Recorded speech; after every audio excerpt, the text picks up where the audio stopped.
Hello and welcome to Chabot News for October 9th, 2025.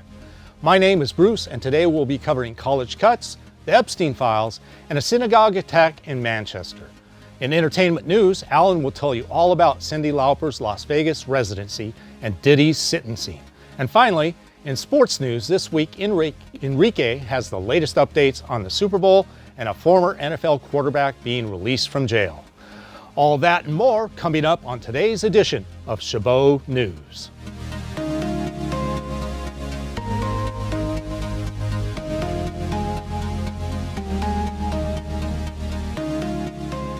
Some colleges are out millions of dollars after the federal government cut a program that supports schools with large percentages of minority students. Jalisa Irizarry looks at the impact in Colorado, where several of the schools are designated as Hispanic-Serving Institutions. 3 little letters bring a snapshot of CSU Pueblo into view. The campus in southern Colorado is an HSI, a Hispanic-Serving Institution, designated by the U.S. Department of Education. A school with 25% or more students that identify as Hispanic can be one and can get federal grants because of it. Until now. The DOE recently decided to cut many of the minority-serving institution grant programs, claiming they discriminate by benefiting schools that meet, quote, racial quotas. So this really does have an impact on our ability to support students. Gail Mackin is the provost of academic affairs for CSU Pueblo. She says over the years, the school has received $15 to $20 million in HSI grants. With this recent cut, they'll be out $3.6 million over the next couple of years. Is that a big hit for your university? Yes, it is. It means that we will have to really focus on our mission and identify what is truly mission critical and move forward with those initiatives. Just 2 hours south of CSU Pueblo, Adams State University is in the same frame. We'll lose hundreds of thousands of dollars off of that one. David Tamberg is the university president. He says they recently used some of their HSI grant money to start a program that provided wraparound services for any student that needed it. Is there a possibility that these programs may be cut, that people may lose their jobs? Yeah, it's horrible. A harsh reality some other Colorado schools may face. At least 14 others promote themselves as a minority-serving institution. Not all receive funding because of it, but for those that do, it's hard to picture what's next. I think it's volatile, and we hope and we wait. The Colorado Community College system includes at least 7 schools considered HSIs. Locally, Chabot College has been designated as an HSI institution since 2008. These cuts will impact our schools and its students. In 2021, Chabot College received nearly $5 million grant over 5 years, specifically to support low-income Hispanic STEM students. This decision could have a huge impact on Chabot College's course offerings. The money is being redirected to historically black colleges and universities and travel colleges. The Sahara West Library in Las Vegas is honoring Dia de los Muertos, or the Day of the Dead, with an altar for the whole community. Carla Salinas has more. Over 6,000 paper butterflies have taken over the Sahara West Library. They're all a part of the Dia de los Muertos altar, drawing in visitors of all backgrounds to stop and remember. This is really a celebration of life, not of death. And it really connects us back to our ancestors and the people that were close to us, all those beautiful memories. And I think that that's why it's so important. For many, Dia de los Muertos is a sacred Mexican tradition, a time when families believe the spirits of loved ones return to share in culture and memories. And then you see the monarch butterflies around here. You know, we believe that the monarch butterfly brings the spirits of our loved ones back. The ofrenda, titled The Return, was created by local artist Isaia Iram Irabaso and his family, who say the project is about helping people connect with their roots. It's so beautiful to be here, and that so many different types of people walk in here and encounter this that is welcoming them, not just Latinos, but everybody. The library district partnered with Urabaso to bring the altar to life. What started as an idea quickly turned into a large-scale installation. And being able to support something culturally like this to let us know that our local community, but also the citywide community, this is something that can come here. The library district partnered with Urabazo to bring the altar to life. What started as an idea quickly turned into a large-scale installation. While Washington, D.C. is battling with the current government shutdown, the ripple effect is being felt nationwide. That includes Iowa, where some food pantries are struggling to help those in need. Marcus McIntosh reports. We'll definitely see an uptick in the number of families that are coming to receive services. Patty Snedenkisting is the CEO of the Urbandale Food Pantry. She held out hope a shutdown could be avoided, all while preparing for the worst. We typically try to increase our food orders, cross-check inventories, bring on more products, source more food, just to make sure we have enough available to meet the need of the community and the families that are coming to see us. Broadlawn's Wick is on site at the Urbandale Food Pantry every Wednesday. Snedenkisting says it hasn't seen an uptick yet, but admits it's early in the shutdown. I can tell you from what I see, they still have a full schedule. The Families Forward Bidwell Pantry is on the city's south side. The pantry manager says the shutdown makes the need for what they do even greater. We already see an increase in people with costs of food going up. Kiana Hines tells us the pantry was already seeing more people through the doors before the shutdown.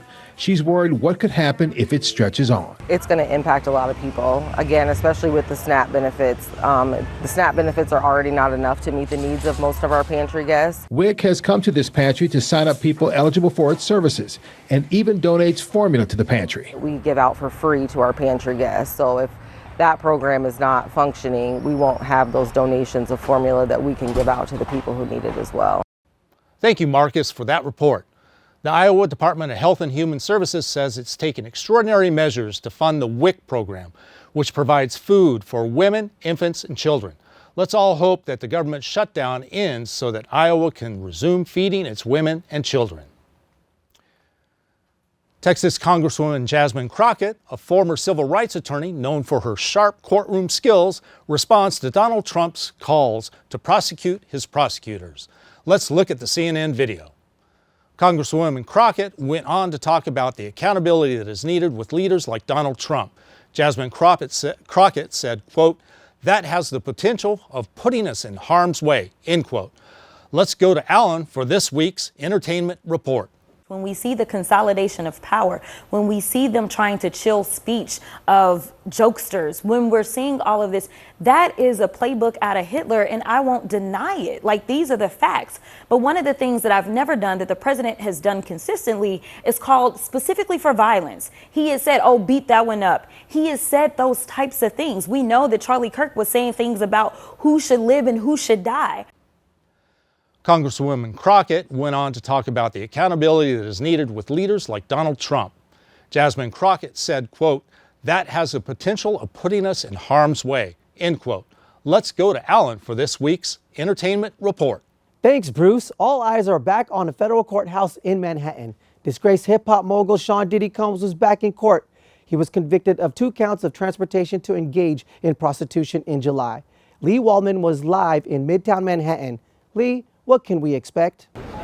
A judge has sentenced Sean Diddy Combs to 50 months behind bars. It's less than what the prosecution was asking for and recommended, but more than the defense was asking for. The judge says he was not convinced that if he sentenced Combs to lesser time, that he would not commit these crimes again, and said, quote, "A substantial sentence must be given to send a message to abusers and victims alike that abuse against women is met with real accountability," unquote. Now, he did acknowledge that Combs is an entrepreneur, that he's done a lot for his community, and that he is a devoted father after hearing from several of his children in the courthouse. But he said he also had to take into account the testimony that was given by the star witness Cassie Ventura and the other woman who testified under the pseudonym Jane. We got a statement from Ventura's attorney saying, quote, "While nothing can undo the trauma caused by Combs, the sentence imposed today recognizes the impact of the serious offenses that he committed."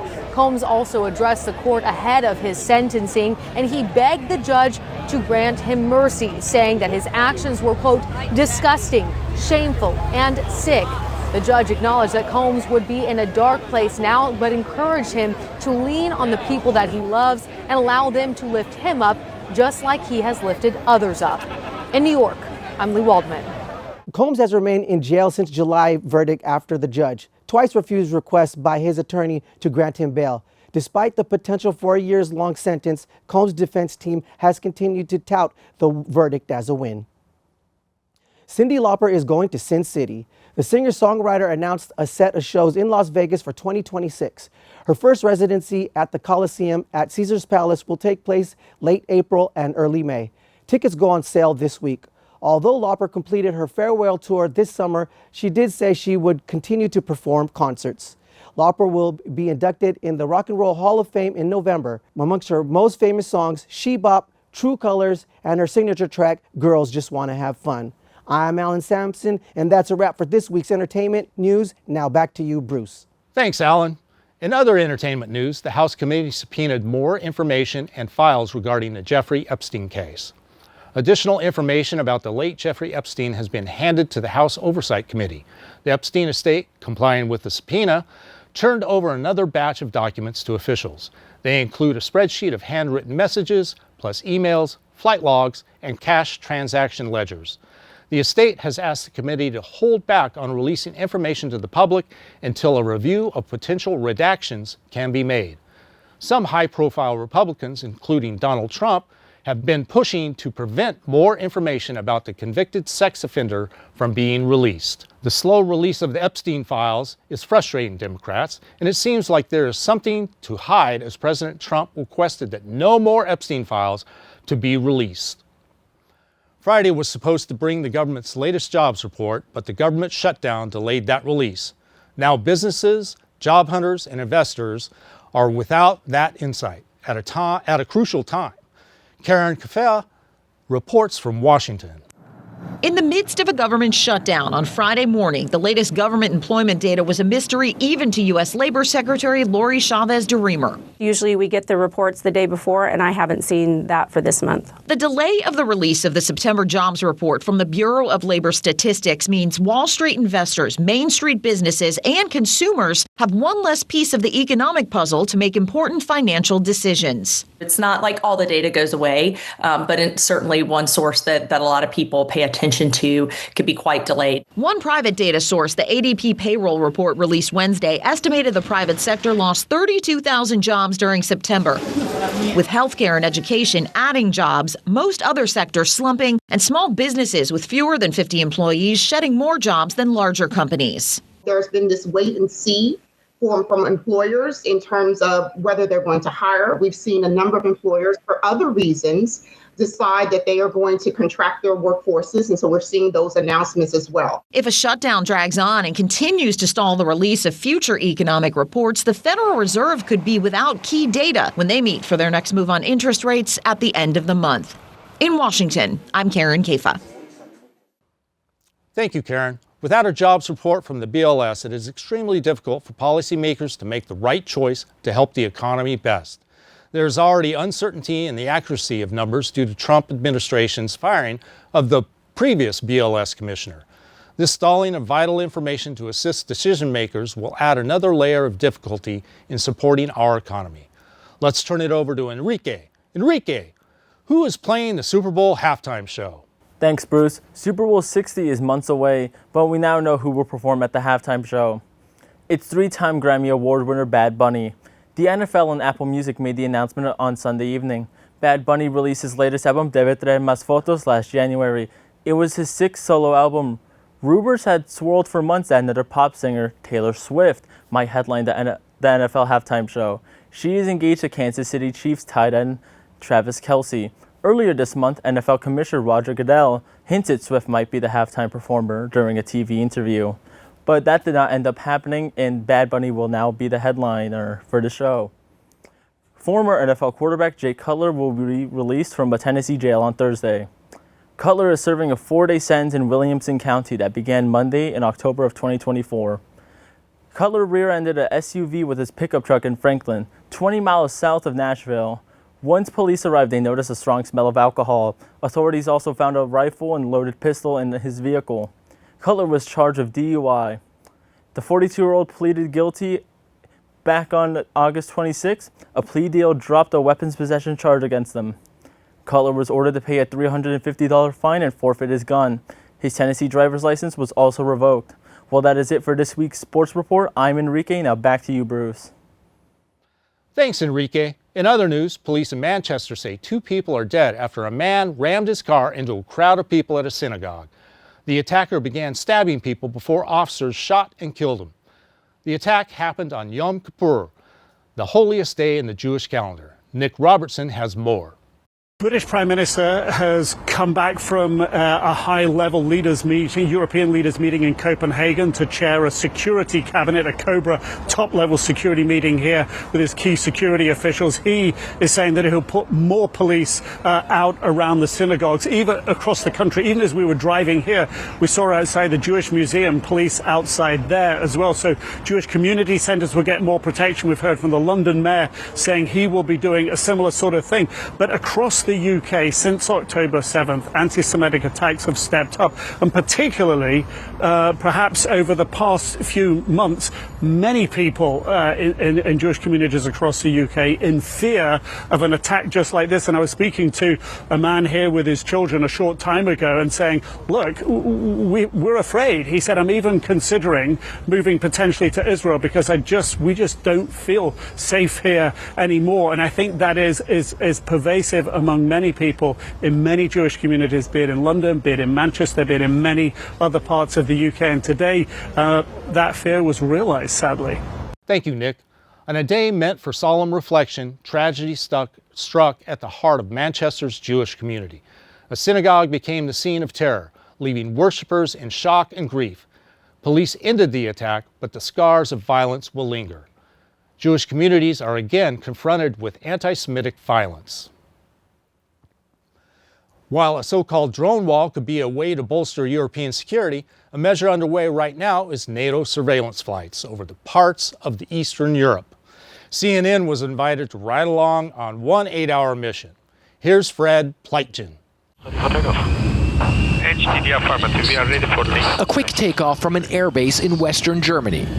We're on a NATO E-3 Sentry surveillance plane on a mission deterring Russian incursions into NATO airspace. Now, the reason why these flights are so important is that this plane has a massive radar on top, and it can see really far in all directions, about 650 kilometers for higher flying objects, a little less for lower flying objects, but that means that it can see planes and other aircraft coming towards NATO airspace long before they get there. While Moscow is praising what they say are improved relations between Russian leader Vladimir Putin and U.S. President Donald Trump, it's also been testing NATO's readiness. NATO jets recently scrambling to shoot down several Russian combat drones that crossed into member state Poland's airspace. And in late September, NATO says Russian MiG-31 fighters flew over Estonia's airspace for 12 minutes, while alliance interceptors were rushed to escort them back out, even though Russia denies its planes ever crossed into NATO territory. This is part of the U.S. and its allies' answer: more surveillance flights, the operation named Eastern Sentry. Captain Jacob Anderson says if Russian jets come close, they'll see them. Well, at that point, we've probably been watching them for a while. So we're pushing them over to the military tactical data links. So it's not just us that are aware of it. It's the whole theater is aware that this track is approaching the airspace. If we go back and look at the map, we can see that we're cruising around Eastern Europe right now. This is Kaliningrad, that part of Russia. You have Belarus down here. So the plane is situated here, but can still look very far into territory, even beyond the borders of NATO. And the E-3 needs to stay in this area for hours, only possible thanks to U.S. Air Force tankers providing gas to extend the mission. Everything you need to see is in front of you. Air-to-air refueling a plane the size of a commercial jetliner is extremely challenging, the pilots tell me. Essentially the power management, the lateral management, ensuring that you feel nice and comfortable in your closure to and from a certain position. Crew members come from various NATO member states, all of them with the same stake in the mission's success, Lieutenant Colonel Stephen Wannen tells me. It's not one nation, it's all of NATO that's represented on this aircraft right now. So when we are patrolling these borders, they're our borders, right? So it means a lot for us to be here to defend our borders. And NATO says surveillance, seeing possible threats before they get close, is key to keeping those borders safe. Fred Pleitgen, CNN, Geilenkirchen, Germany. Thanks for that report, Fred. The diversity and dedication of all the NATO nations in their defense of freedom's frontier is extremely commendable. The dedicated military personnel of all member nations are key to defending against European aggression. We are almost done for this week's episode, but Lala D has a hot top 5 for us next. Thanks, Bruce. Hey guys, it's your girl Lala D, and this week I'm bringing you all my top 5 guys I want to smash, and possibly marry my number 1 choice.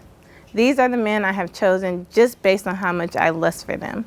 Also, help me manifest my top pick. At number 5 is Shemar Moore. Actor and muscular, also he is from Oakland. Seems super genuine, is fine as hell, and amazing physique. Shemar Moore is just fine no matter his age. At number 4 is Lil Fizz, B2K member. Meh. He's bottom 4, when before the first Millennium concert could have been top 3. But he's still cute, and I would give it a go. At number 3 is Nick Carter, Backstreet Boy singer, great smile, handsome face, can sing, gorgeous eyes, seems so sweet. At number 3 is Aaron Rodgers, football player and just handsome as hell. He's tall, athletic, gorgeous eyes, and a Sagittarius like me. Now making this list was tough. I can't really narrow it down to just 5, but before we get to my number 1, here are my honorable mentions.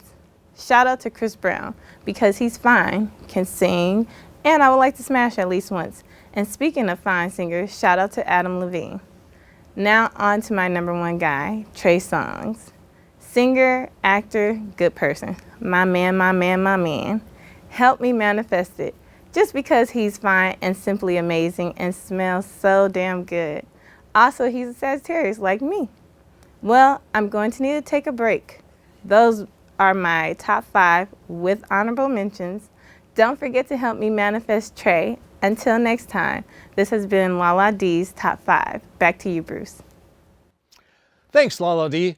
Good luck on that list. And finally, this week, sometimes the most extraordinary things come from the most ordinary places. In a Vermont backyard, it's a giant pumpkin, widening eyes. Sophia Thomas tapped into the journey from starter seed to an orange stunner that tips the scales at nearly 1,800 pounds.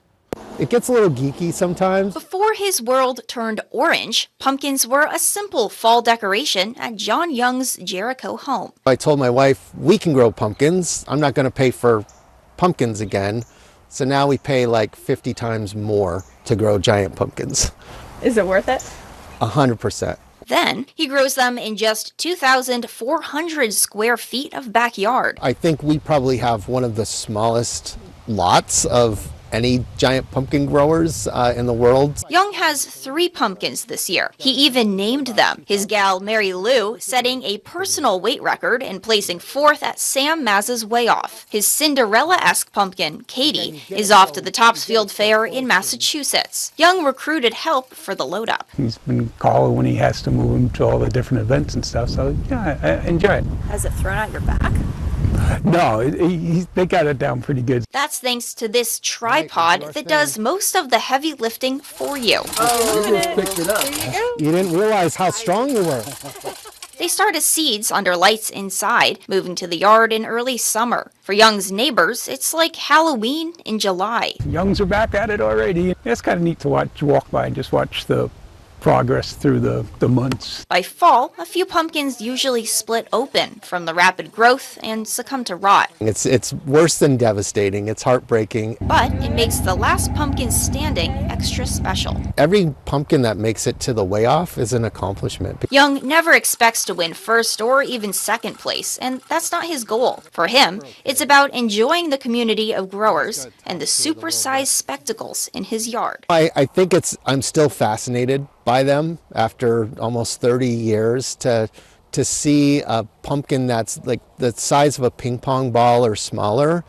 By 15 days, it's bigger than a beach ball.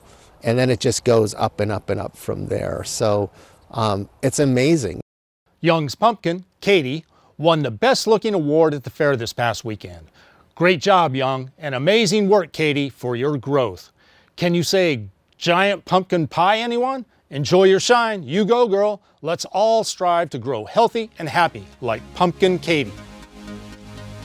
That's all for Chabot News this week. Thanks to all the students and staff in the Mass Communications Department here at Chabot College for making this production possible. You can watch us anytime online at youtube.com/ChabotTV. Stay tuned to KCTH Channel 27 on Comcast for more Chabot TV.